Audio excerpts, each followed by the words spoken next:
Aujourd'hui, dans votre deuxième épisode, j'ai décidé de vous parler de la création d'une SAR, Société à responsabilité limitée au Sénégal. Dans un premier temps, je vais vous dire les étapes à suivre pour créer votre SAR. Ensuite, vous parler des avantages et inconvénients de la création d'une SAR au Sénégal. Pour finir, vous dire le régime fiscal auquel sont assujettis les SAR au Sénégal. La création d'une SAR au Sénégal se fait en deux étapes, chez le notaire, puis au niveau de l'APIX. Avant les réformes de 2014, le capital minimum pour la création d'une SAR était fixé à 1 million de francs CFA. L'acte uniforme adopté le 30 janvier 2014 à travers son article 311 a permis aux États membres de l'OHADA de prendre des dispositions nationales facilitant la création de sociétés à responsabilité limitée avec la création du capital social minimum. Ainsi, le Sénégal, à l'instar des autres États membres, a pris d'abord la loi 2014-20 du 24 avril 2014 portant le capital social minimum de la SAR de 1 million de francs CFA à 100 000 francs CFA. Ainsi, le Sénégal, à l'instar des autres États membres, a pris d'abord la loi 2014-20 du 24 avril 2014 portant le capital minimum de la SAR de 1 million francs CFA à 100 000 francs CFA. Toujours dans sa dynamique d'assouplir les règles de constitution de la SAR et répondre aux attentes du législateur OHADA, le législateur sénégalais a voté un an après la loi 2015-07 du 9 avril 2015 portant réglementation du capital social de la SAR.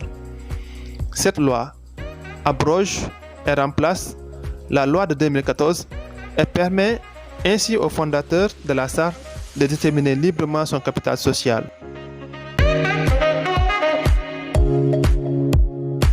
Chez le notaire, le capital de la SAR constitué est déposé ou transféré dans un compte bancaire ouvert au nom de la société, intitulé Compte de société en formation. Les statuts sont établis chez le notaire et doivent être signés par tous les associés fondateurs ou leurs mandataires.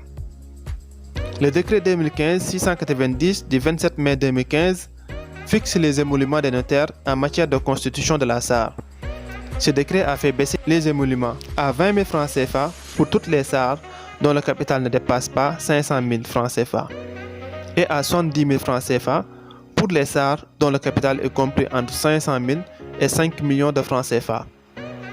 La deuxième étape constitue l'enrichissement des actes constitutifs et l'immatriculation de la SAR au niveau de l'APIX. La SAR présente des avantages en termes de création. Le capital minimum exigé n'est pas trop important, juste 100 000 francs CFA. La responsabilité est limitée, les associés ne sont responsables qu'à concurrence de leurs apports.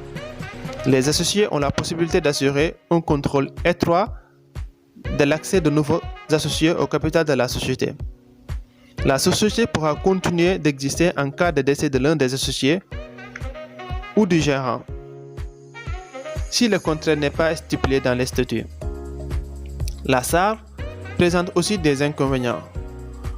L'obligation de passer par un notaire pour les actes constitutifs et statuts, déclaration de conformité, peut être source de blocage pour certains. Les associés peuvent céder librement leur part sociale.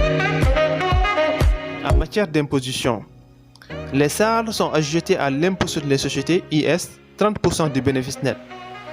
En cas de résultat déficitaire ou peu important, l'impôt minimum forfaitaire s'applique à la place de l'IS, fixé à 0,5% du chiffre d'affaires avec un minimum de 500 000 francs CFA et un maximum de 5 millions de francs CFA.